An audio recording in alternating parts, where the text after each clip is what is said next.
là. Alors, sur l'Europe, nous avons le SMIC, effectivement, le plus élevé d'Europe. Faut-il le baisser? Je ne crois pas. Ou alors, il faut me le dire. Hein. Donc voilà, donc les âges, il faut comparer, c'est comparable. Moi, je suis désolé, oui, on a le SMIC le plus élevé d'Europe. Est-ce que c'est un scandale?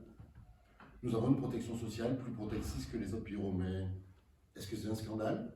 Je ne crois pas. Donc, il faut préserver tout ça. Donc, cet argument ne me semble pas valable parce qu'en plus, très franchement, en Europe, on n'a pas les mêmes hommes politiques, on n'a pas les mêmes employeurs, on n'a pas les mêmes salariés, on n'a pas les mêmes droits, on n'a pas les mêmes façons.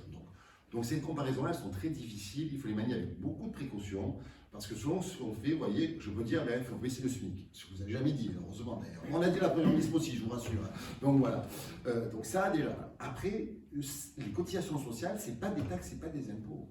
C'est de notre travail. C'est du salaire différé. C'est pas pareil. Que vous ne vouliez pas augmenter les taxes et les impôts, je l'entends, mais ça, c'est on parle bien du travail encore. Et c'est bien le fruit de notre travail qui donne la cotisation sociale. Et donc l'employeur, effectivement, participe avec cette cotisation sociale. Mais ce n'est pas de l'impôt des taxes. Et il faut pas, là aussi, il faut employer les mots justes par rapport aux Français. Oui, on peut augmenter les cotisations sociales en France, patronales.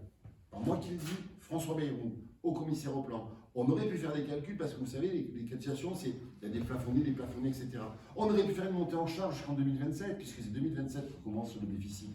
On aurait pu faire 0,5%, 0,3%, on aurait pu faire des systèmes autres. Mais ça a été balayé de revers de main.